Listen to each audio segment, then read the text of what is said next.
and the conclusion of the event. So again, thank you all so much for joining us. We have a jam-packed session for everybody today, but before I turn it over to our panelists, I just want to briefly talk about what the Right to Counsel National Campaign is for those that don't know. So the Right to Counsel National Campaign is a BJA-led initiative, and it's spearheaded by a consortium of national, state, and local criminal justice stakeholders, community advocates, and policymakers who are committed to ensuring the fulfillment of the Sixth Amendment right to counsel and the effective delivery of public defense services. Our mission is to inform and engage policymakers, criminal justice stakeholders, and the community on the importance of meaningfully carrying out the Sixth Amendment right to counsel. So a couple of our goals are just to raise public awareness nationally about the importance of providing skilled public defense services to criminal defendants who cannot afford a lawyer, make sure that everybody knows it is a constitutional right, to spearhead broad-based initiatives by policymakers in multiple sectors, both within and outside of the criminal justice system to take appropriate action, and to develop a strategic vision of the role of public defense that policymakers and criminal justice leaders integrate in the operational conduct and planning of the functions of their respective agencies. So now, without further ado, I'm going to turn it over to our great panelists. First, we will hear from Madhu Grewal at the Constitution Project. She's a senior counsel there. She'll talk about federal legislation and national reform efforts. Next, we'll hear from Andy Davies, who's the Director of Research at the New York Office of Indigent Defense Legal Services, and he'll talk about the importance of research. And lastly, we will turn it over to Josh Spickler and Allison Gibbs of Just City and the community organization. And all of our panelists today will be talking about the different roles they can play and how their organizations are different in pushing policy changes and legislative changes. So without further ado, I'm going to turn it over to Madhu. All right. Thanks so much, Genevieve. My name is Madhu Grewal, as Genevieve said. I'm senior counsel with the Constitution Project. For those of you that don't know much about us, I just wanted to share a bit about TCP. We're a nonpartisan organization based in Washington, D.C., working on a range of issues. So we don't just work on indigent defense. We work on a range of issues from national security, privacy and surveillance, and a broader criminal justice system. Our advocacy stems from recommendations that are made by bipartisan blue ribbon committees, and one of these committees is our National Right to Counsel Committee, which was established in 2004 and includes former judges, prosecutors, defense attorneys, and criminal justice experts. It's released a number of reports, and many of you may have actually heard of our most recent report called Don't I Need a Lawyer? About the right to counsel at first judicial bail hearings. So due to our extensive work on indigent defense, we often find ourselves on Capitol Hill sharing our reports from our committee members and our committee's recommendations in the hopes that some of those recommendations may be taken up by members of Congress. So today I'll just be sharing what we know about efforts in the 114th Congress. And it's not intended to be comprehensive because we know that members of Congress often have conversations with their constituents or other advocates that we may not be aware of, but these are bills that have been introduced, and you can find out more about all of them by either going to the members that have introduced them, their websites, or just by simply Googling the bill and finding out. You can even get the bill text by looking them up. So here we go. So the good news about indigent defense is that the crisis is getting more attention from Senator Grassley, who wields a lot of power as the chair of the Senate Judiciary Committee.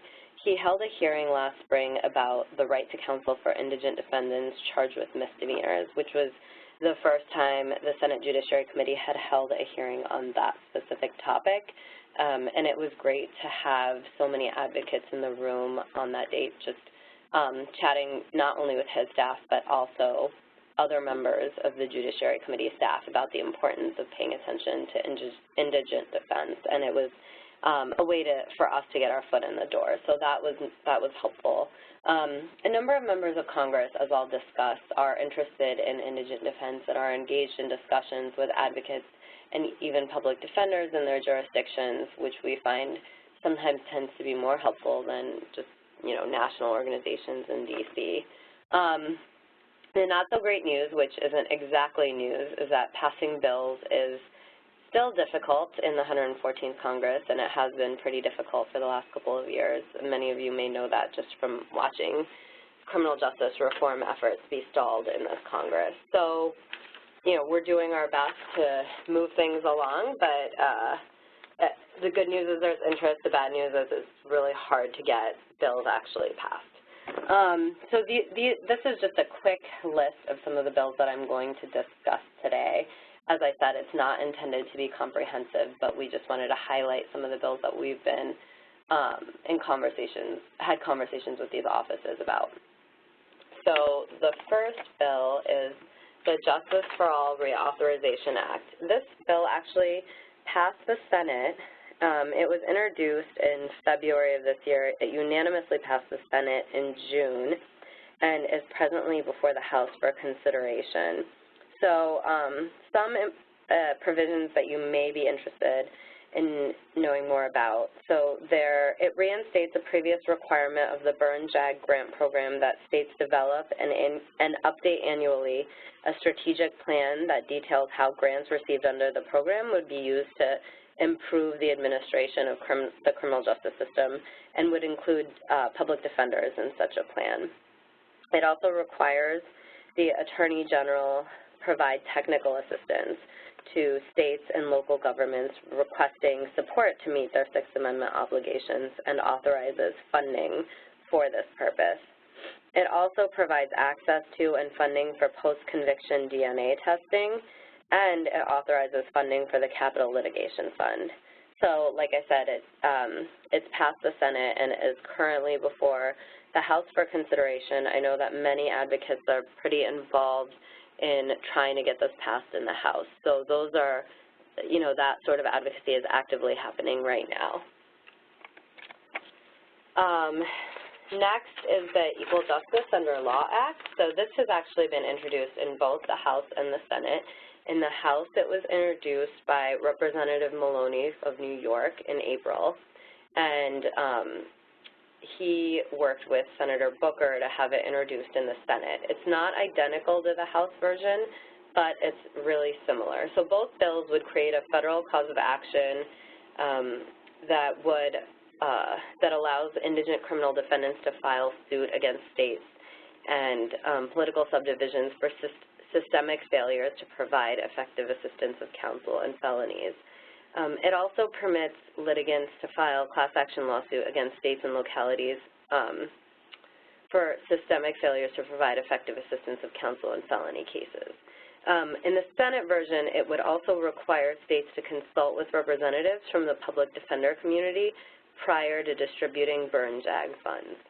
So these have both been introduced in the House and the Senate, but no further action has been taken. So they've been referred to the appropriate committees, but not marked up or passed out of committee. The Gideon Act was introduced by Senator Booker. Some of you may have heard of this because the New York Times just did a really interesting piece about it by Adam Liptak, I think in the last month, shortly after, or maybe right before Senator Booker introduced his bill. So this would establish it would create the Defender Office for Supreme Court Advocacy, which would be a federal nonprofit corporation based in Washington, D.C., and it would perform functions such as providing oral arguments in criminal cases, drafting amicus briefs to help develop criminal case law with federal issues, monitoring cases, filing petitions for Supreme Court review in noteworthy criminal cases, training appellate lawyers on Supreme Court advocacy in non-capital criminal cases involving federal issues, and even, if resources permit, permitting appellate advocacy before appellate courts across the country. So this was sort of a unique bill in the way that it was addressing representation before the Supreme Court in criminal justice issues. So I know that Senator Booker's office was really excited to introduce it, but since introduction, no action has really been taken on this bill. So the next three bills are actually from Representative Ted Deutsch of Florida, and he has been pretty involved in indigent defense issues for years now and is a pretty strong advocate of our issues in the House of Representatives. So the first bill is the Independent and Effective Federal Defenders Act, which would create an independent agency within the executive branch to provide adequate representation to indigent defendants in criminal cases. It was sort of modeled after the CFPB, just to be an independent agency rather than having federal defenders housed within the judiciary. And around the time of introduction, we understand that Representative Deutsch received some important and critical feedback about this bill from advocates and federal defenders. Since then, we haven't really heard any updates about the bill. This bill is the status of the Sixth Amendment Act, again, introduced by Representative Ted Deutsch. If enacted, it would require all states in receipt of federal criminal justice grant funding to annually submit a report to the Department of Justice cataloging timing of appointment, type of counsel assigned, and case outcomes for all criminal offenses and juvenile delinquency proceedings in the previous year. So that was introduced in February of this year, but again, no further action has been taken. And then finally, the National Center for the Right to Counsel Act, which would create in D.C. a private nonprofit corporation to provide financial support and financial and substantive support for training, programs to improve delivery of legal services to indigent defendants.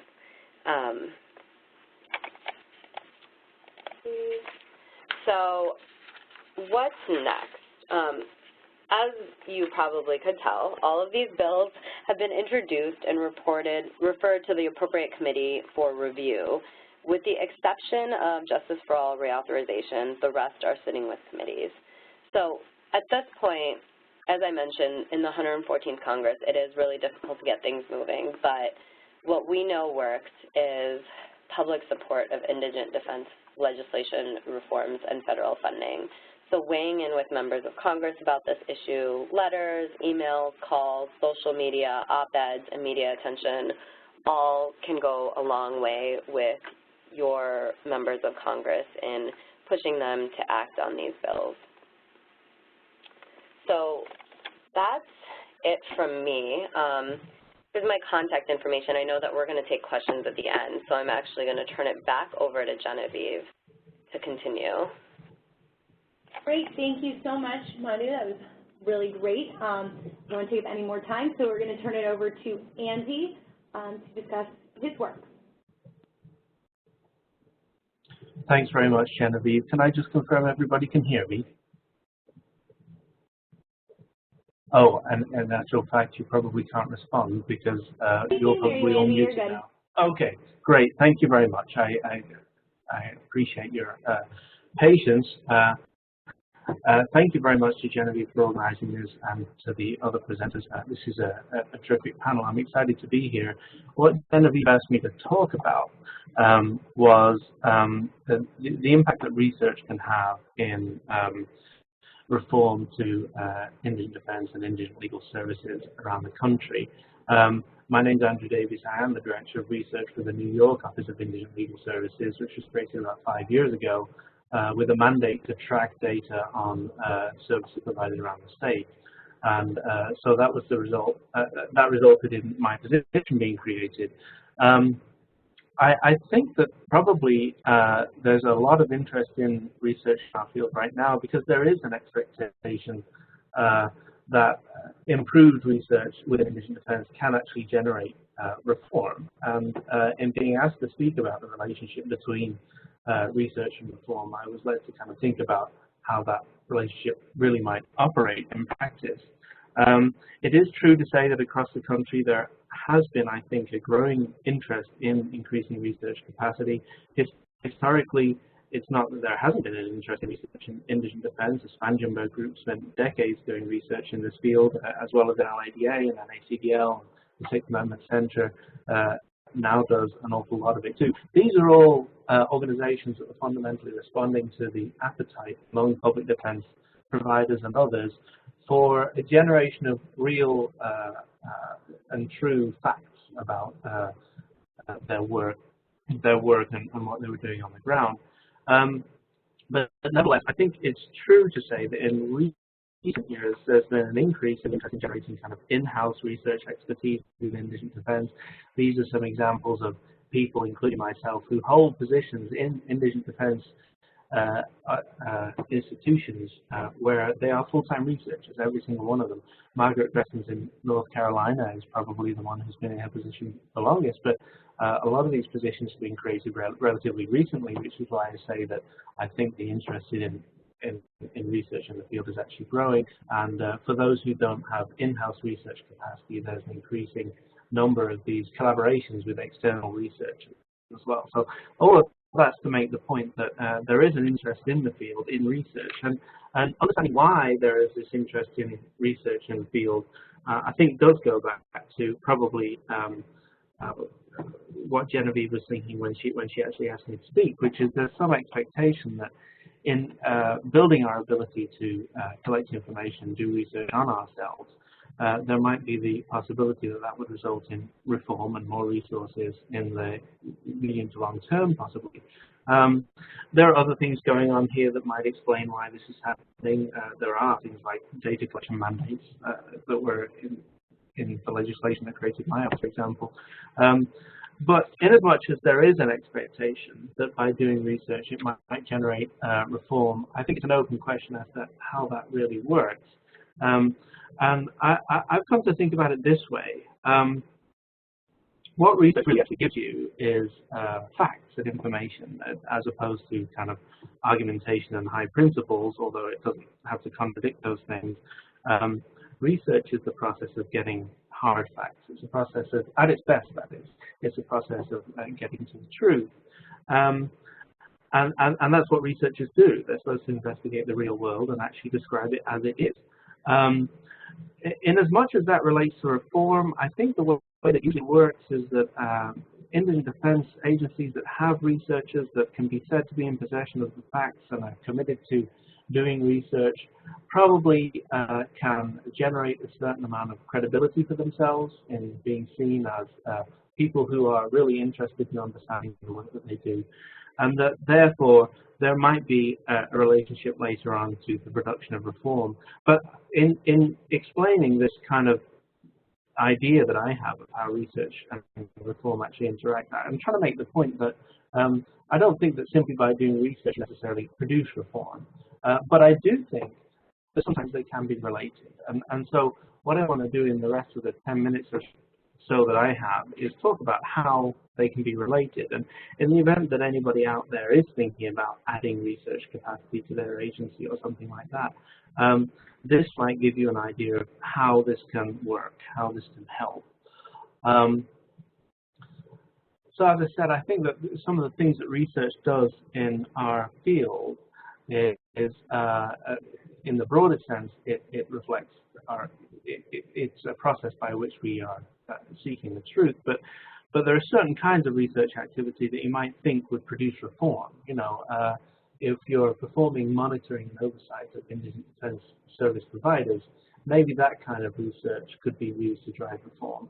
If you're tracking and exposing the fact that indigent defense services are inequitable across geographical areas, maybe that kind of thing could generate reform by exposing the inequities in those services. If you're using research to actually evaluate whether defense services are working right, maybe that kind of thing could be used to generate reform. And if you're using research to think about the future and how defense services could be provided better, what the impact would be, maybe that kind of research can all generate reform. So again, I'm suggesting to you not that research will always generate reform, but that there are certain kinds of research that we can reasonably expect might do that. And certainly these are the kinds of research, these four kinds, in addition to others, are the kinds of research that I and my colleagues in the indigent defense field do tend to focus on.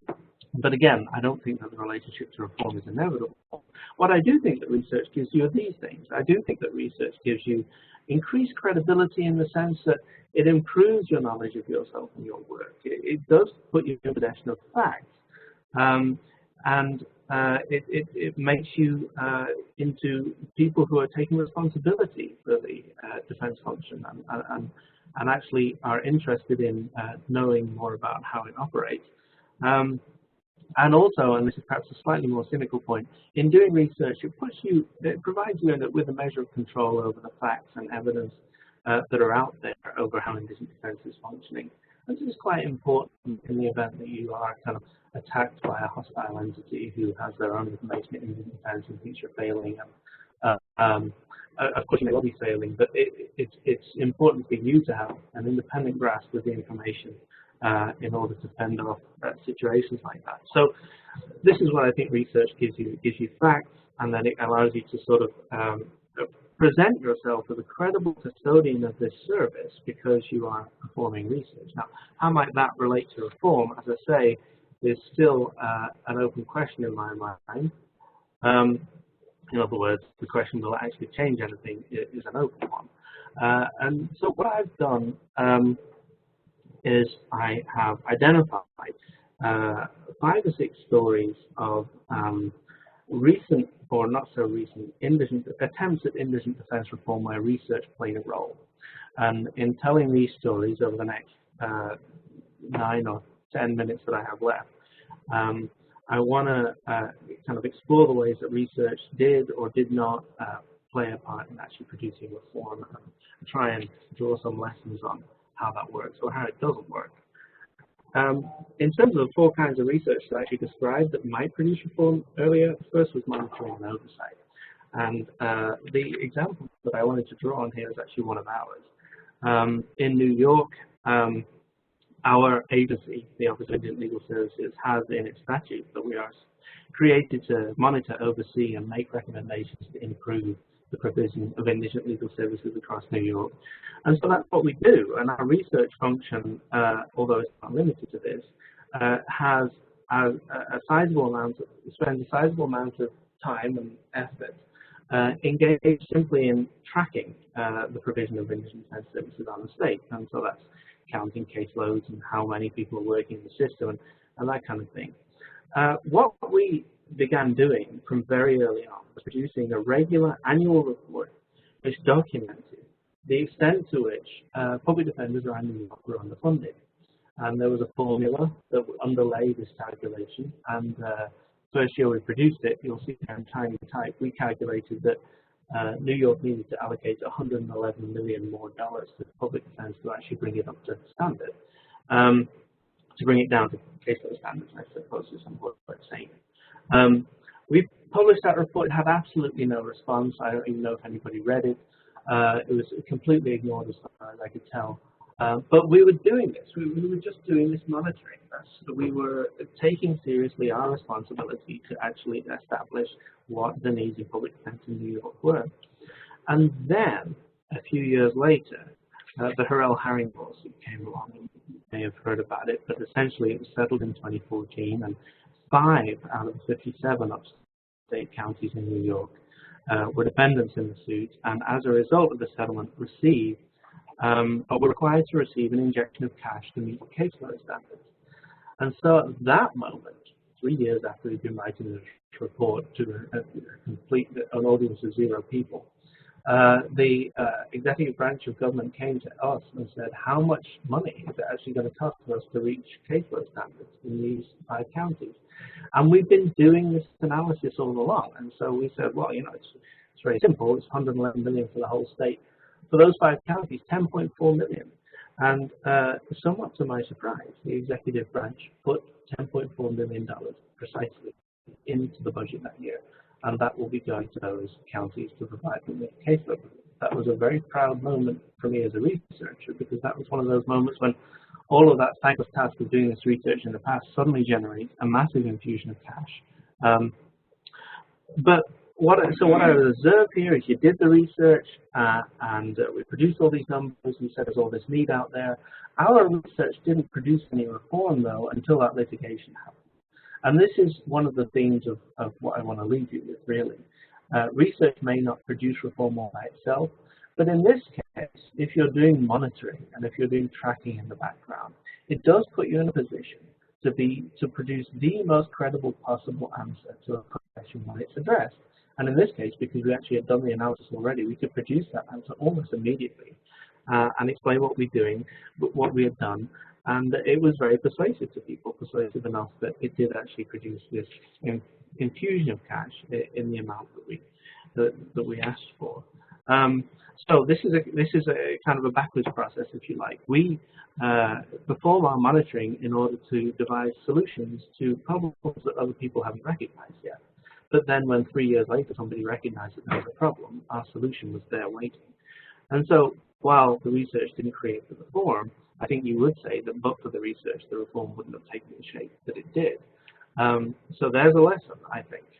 Research may not directly produce reform, but there's no question that it's instrumental in the shape of it in this case. I wanted to mention also the Texas caseload study, and there are a variety of other studies anyway that have this character of producing a solution for a question that hasn't been asked yet. The second thing I mentioned was exposing inequity. Now, this is something that you may have heard of the LEAD project in Seattle, Law Enforcement Assisted Diversion. You may not know that the LEAD project originally is now a large-scale collaborative venture between the police agencies in Seattle and other agencies. But the complete timeline of the development of this program goes back to some research that the Defenders did in King County, and particularly this woman who's mentioned at the bottom, Lisa Dugard, who, in collaboration with the ACLU, began writing reports on disproportionate minority contact police in Seattle, exposing inequities, therefore, is what I'm calling this.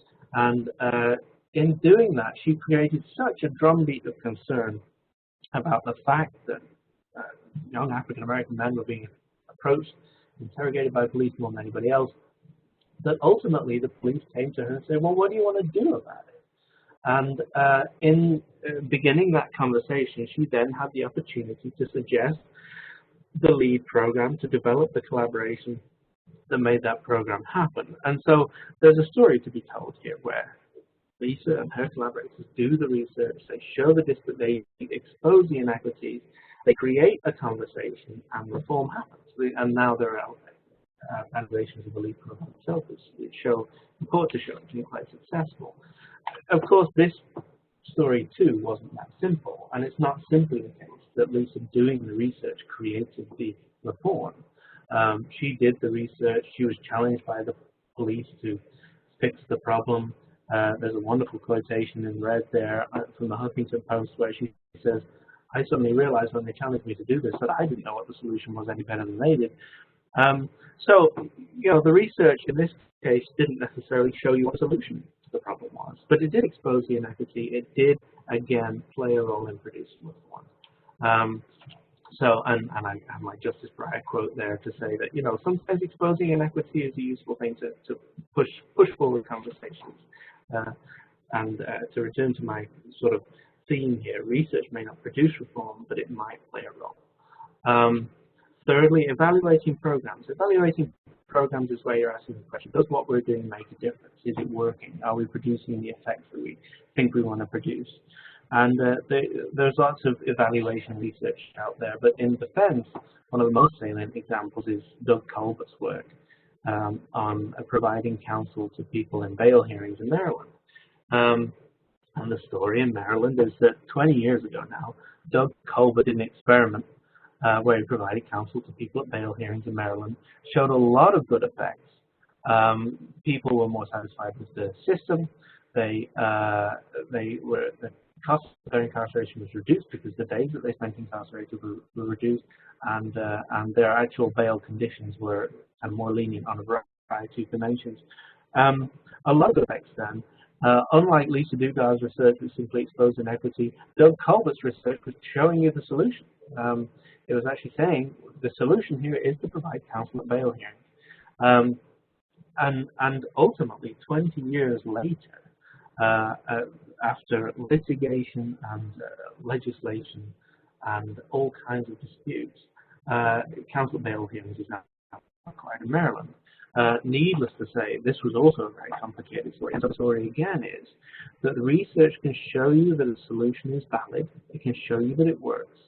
But in the case of Maryland, they had to endure the most extraordinary opposition from professional groups, bail bondsmen in particular, and within the legislature in order to actually get this done. So we set the stage in this case, but got to have a lot of endurance to actually produce the kinds of impacts that you're hoping to have.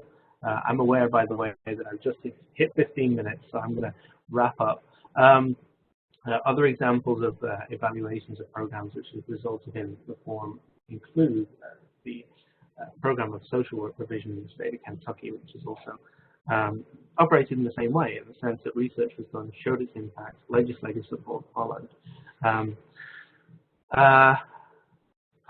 then the final category that I talked about was predicting the future.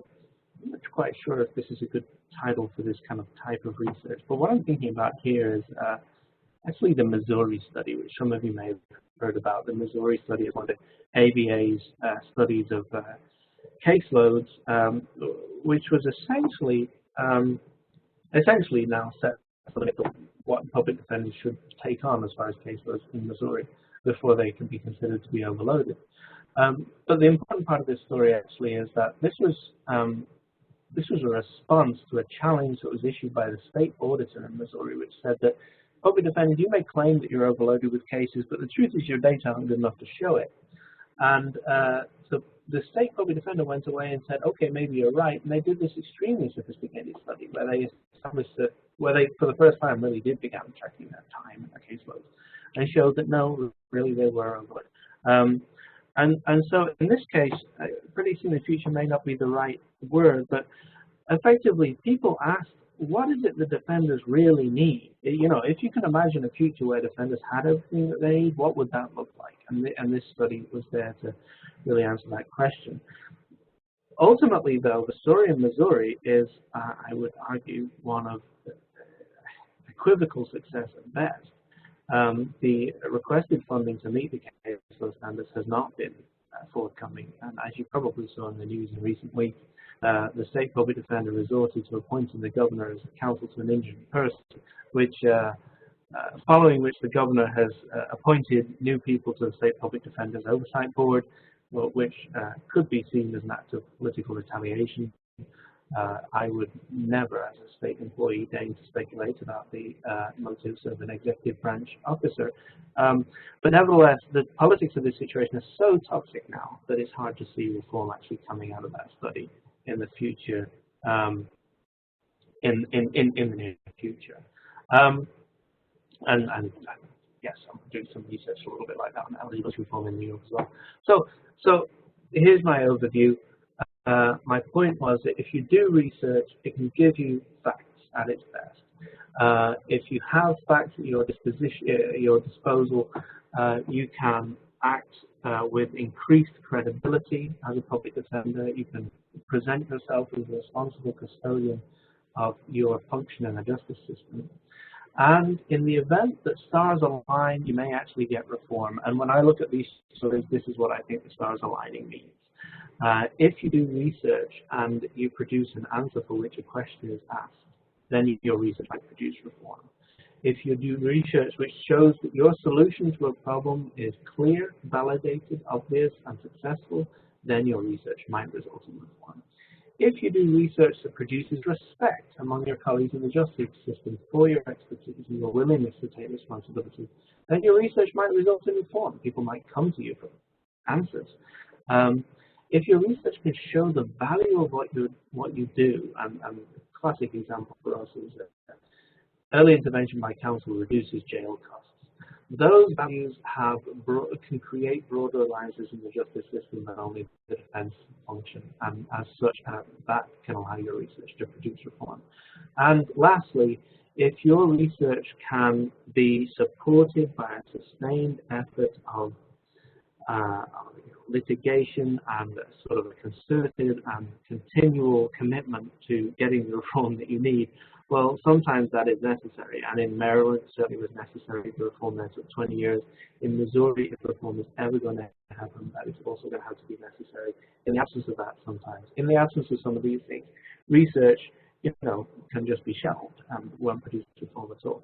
But it sometimes can. And so those are my conclusions about how research and reform interact. I did not mean to be pessimistic. I meant to be optimistic, but also realistic about the prospects for reform in this area. So thank you very much. I believe I perhaps have to shift the ball back to the Justice Programs Office and mute myself, but I'll be excited to take questions later. Thank you very much again. Great. Thank you, Andy, so much. It's really wonderful to see the role indigent defense research can play in making larger changes. And also, as we just received a comment from Corey Stoughton, who said that as a person formerly involved with the Hurrell Herring litigation, I just want to affirm Andy's point that we never could have gotten real reform through the litigation without his research. So, Andy, thank you again. Your research is very much appreciated. And now, last but certainly not least, I'm going to turn it over to Allison Gibbs and Josh Spickler. Hey, this is Josh, and Allison Gibbs is here with me. I'm the Executive Director of Just City. We are in Memphis, Tennessee. I was in the Public Defender's Office here for about 5 or 6 years, and Just City was created last year out of some of the work I was doing in the Public Defender's Office. A lot of that work was more community-facing than a lot of Public Defender's offices were comfortable with or certainly used to. We began just to tell the story of indigent defense in a little bit of a more compelling way by doing things as simple as opening a Twitter account and a Facebook page. And that just sort of grew into much more community outreach from that office. And it grew into the need for a community partner that was independent of the government agency that is the public defender in Shelby County. And so we got some pretty bold funding from the local philanthropic community, and we opened the doors to Just City last summer. Allison, who was our first official employee, is here beside me, and I'll let her introduce herself. Oh, hello everyone. My name is Allison Gibbs, and I'm the Director of Programs and Operations for Just City. And Josh gave you a great background on why we've developed and kind of a little bit about who we are.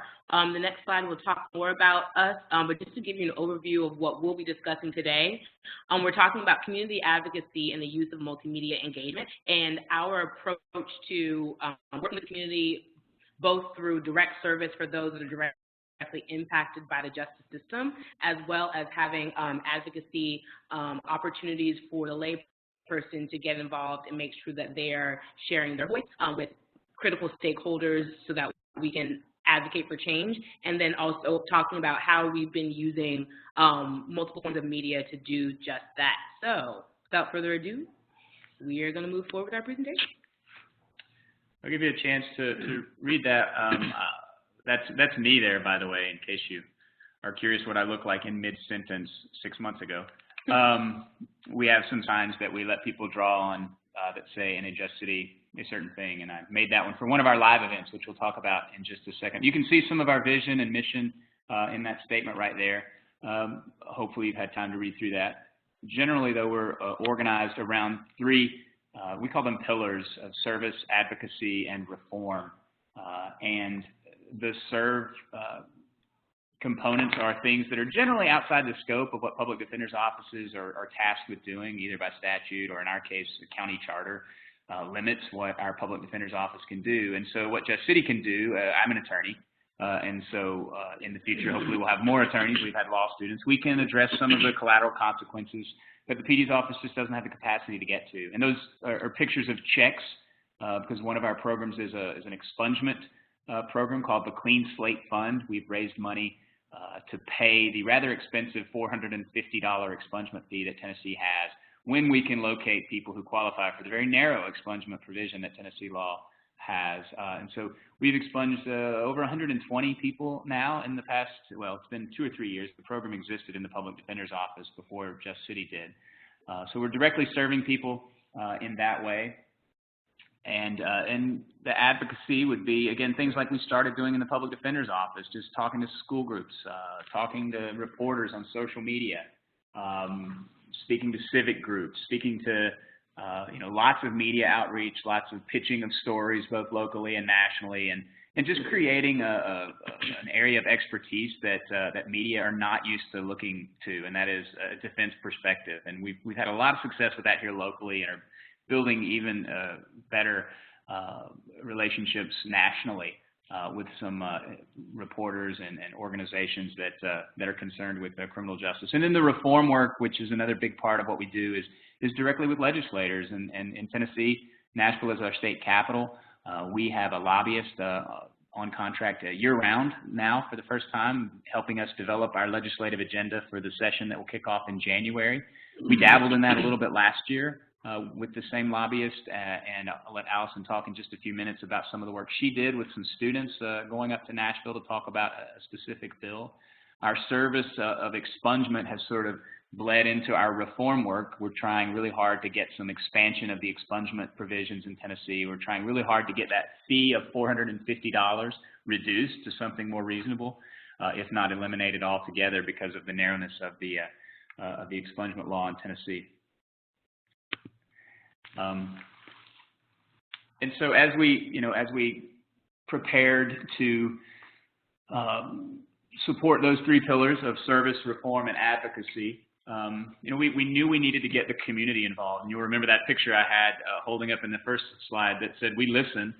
We've convened lots of public events over the first year that give people an opportunity to speak about what the criminal justice system means. Here in Memphis and through big parts of the country, but especially in the South, criminal justice means just a couple of things: punishment, stiffer penalties, the things that we're trying to unravel. I know a lot of us on this call are involved in peeling back the layers that we've been putting on the criminal justice system for 40 years, but trying to give it a fresh look here in Memphis with stories from people who've been involved in the system.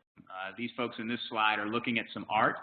We convened an art exhibit from a bunch of young artists who had ideas about what criminal justice meant to them, and they weren't, of course, the things that criminal justice means to big swaths of the country. It was a great event. We've done some other storytelling events where we've had people very involved with the criminal justice tell their stories.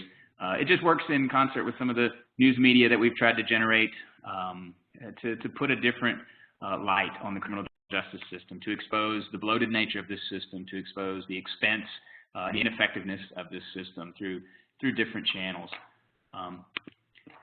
And so in addition to expungement, the Clean Slate Fund, down there's an expungement order. We've got a couple of other areas of direct service that fit under that pillar, and two are community bail funds that we have launched in Nashville, which is about 200 miles up the road from Memphis. And then we're stalled out right now in Memphis because of some frustrations with our local judiciary, I'll say. To borrow Andy's terminology, stars not being fully aligned. There we go. Exactly. The stars are not fully aligned for the Memphis Community Bail Fund yet. The National Community Bail Fund, as far as we can tell, is the 6th or 7th one in the country. You're all probably familiar with the Bronx Freedom Fund and the Brooklyn Community Bail Fund. They are well ahead of most other community bail funds. But we've bailed out 13 people in Nashville. We've had 99.9% appearance rates for all the folks there. Memphis, we've bailed out 3 folks just to try to kickstart it, and we've had to stop. But those folks have been largely successful. It's a very direct service. But in addition to helping a few people a year, we're also generating data about their appearance rates, about the outcomes that we expect to be very different from outcomes they would have experienced had they been kept in pretrial detention. And we have been pretty successful fundraising in both communities. Nashville has raised its own money, and Memphis is raising its own money for its fund. And the third area where we are hoping to directly impact people who are involved in the justice system is participatory defense, which Allison is heading up. And that's just this idea that communities can participate in the defense of their community members when they come in contact with the justice system. These are things that good social workers and good investigators and good defense attorneys have been doing for years. We're putting a name on it and trying to give a framework for it and a space for it. for communities to learn what it means when one of their members goes into the criminal justice system, to have a place to turn, to understand the complexities of it, to know the right questions to ask, and then to come alongside that person and to support them as they go through the system. And really quickly, just to provide a little bit more, I know that the folks with Silicon Valley Debug and the Albert Fabrurius Justice Project are members of the R2C Council, and that is participatory defense is a concept that they fully fleshed out and developed and they trained us on. We are preparing to launch that in addition with one of our social workers this month.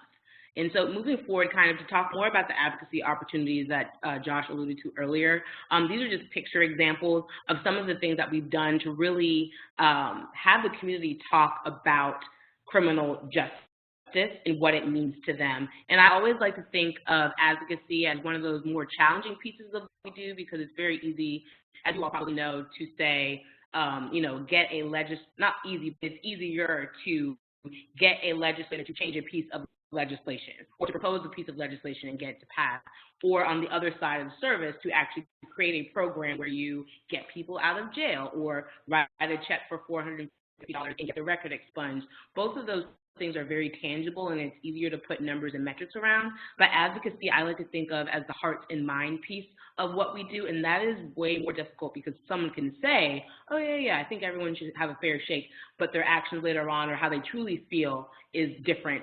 And so with what we're trying to do with our events, our think pieces, our articles, all of the different ways to kind of reach people's different senses, is to muddy the waters and to get them to think deeper and differently about criminal justice in our city, and I'm sure which is a trend across the country, but especially in the deep south of Memphis, Tennessee, there's a rhetoric that is very racially biased, racially based, fear-based on being tough on crime.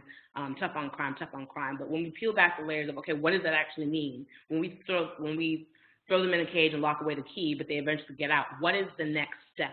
And there often is not time and place for people to consider that and to think about that clearly. And our events have provided folks with that opportunity to reflect on that and to think differently than maybe what the media currently is talking about. So what you have here are a picture of the very first one to the left, Under Salt. It's a series of shows that we actually worked with a local pastor to create. They're not religious in tone, but he just happens to be a creative that has a theology degree. And he's created a series of shows that allow different portions of the community to come together around a theme. So this one where you have a young lady in a school uniform, it actually was out of school, and it was called Tolerance, and we were talking about tolerance in the justice system, tolerance in education, and what it means to have zero tolerance. That middle piece is from that See Justice show that Josh referenced earlier, with a collection of young artists put together their different interpretations of the justice system. And on the right, we convened a book club talking about Brian Stevenson's memoir, Just Mercy, in anticipation for his visit to Memphis later that fall. Some more advocacy opportunities that we have pictures here, having fundraisers that kind of mix fun with something that's serious. So right here with Plunge to Expunge, it was a fundraiser for our Clean Slate Fund, and it was a dunk tank, and we had local Memphis personalities and celebrities, so to speak, be participants in the dunk tank and help us raise money that way. To the right of that is a picture from our Top Cop Talk, which was a series of community conversations around Memphis's police director search and policing in Memphis. And it wasn't planned this way, but it was happened to be timed well, or not well, I guess you could say, with the Philando Castile and the Alton Sterling shootings, and it was something that our community wanted to talk about. And these other, just in the interest of time, I will skip the last two. Another thing that we've done, though, is youth advocacy, and these are pictures of ways that we've involved youth in making sure that they understand the system and have a way to voice their understandings of the system as well as their questions and concerns around the system. So to the left is a picture of our Day on the Hill where students testified in a subcommittee around the expungement bill that we were pushing forth. To the right of that is a picture of that book club of the same group of students that were reading The New Jim Crow as well as Just Mercy to have a better grounding and understanding of the system before they kind of had a case study to look at with the expungement bill. And then to the right of that is our picture of a partnership that we have with Bridges, which is a local youth organization here in Memphis, and they have a community and police program where youth and police come together to talk about different issues that they're facing and putting forth potential solutions for their city. And I know we're running out of time. We want to leave time for questions, so I'll try to do this in about 2 minutes. We talked a little bit about social media earlier. Nothing groundbreaking here, but we do try to engage our followers and our allies when we need them. Here are some of our numbers, which may not seem like much, but keep in mind that we are a criminal justice reform organization devoted to indigent defense. So, and a year old. And a year old. So we're pretty proud of gaining some traction, and locally we are known. And so we're very proud of that, and we're very proud to support the public defenders here who are becoming even better known and have actually a larger social media exposure than we do, sort of residual and continued from my time there and with some other really talented folks working there. So we have activated those folks on a couple of occasions at the General Assembly for the expungement bill that we mentioned last year. Most recently, a couple weeks ago, we asked folks to communicate with city council members here in Memphis. We're debating a decriminalization of marijuana ordinance and have had a surprising response to our calls for action, which we try to limit so as not to overwhelm people. Nothing hugely revolutionary about that kind of work. It's just that we're trying to stay focused on shrinking the criminal justice system with a defender perspective. We included a couple of videos that we don't have time to watch. And this one is one that we helped produce for the Public Defender's Office. They have a really fantastic origin story. I would encourage you to go to defendshelbyco.org or click on that link that Allison just put in the comments, that Vimeo link, to watch this 6-minute video, which is the origin story of the Public Defender's Office in Shelby County. It's the third oldest public defender's office in the country. It's a fascinating story from 1917, and I'd encourage you to watch that. We helped produce that with some folks in that office as one of our partnerships with them. Thanks a lot. We'll entertain any questions about any of the work we do. Thanks for having us. Great, thank you so much. And I really do encourage everyone to go look at those videos, especially that last one that Josh just mentioned, Allison just linked out. I've seen it multiple times. It's really, really great. So I know we're running short on time, but I'd love to address any questions or comments. Oh, just really quickly, this is up on the screen. Sorry, if you want to know more about the Right to Counsel National Campaign, please follow us on Facebook and Twitter. We use the hashtag right2 and then counsel, and then our website is there. And then at this point, if you have any questions, please raise your hand or type it into the Q&A box down below. Hold on, let me see if anybody's raising their hand. Oh. Don't all jump at once.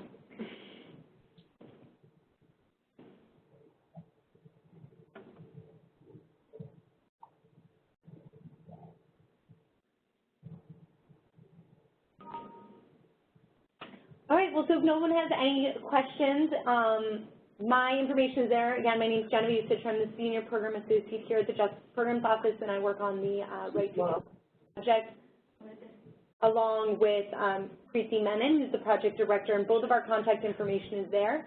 If you have any questions, please feel free to email us. Also, everybody's contact information is in this PowerPoint presentation, and we will be sending that out to everybody later this week. And we will also be posting a link to the recording of this. So that's it. Thank you all so much for listening, and thank you so much to our 4 panelists. You really did a wonderful job, and we all learned a lot, and so thank you very much for participating. Have a great rest of your afternoon.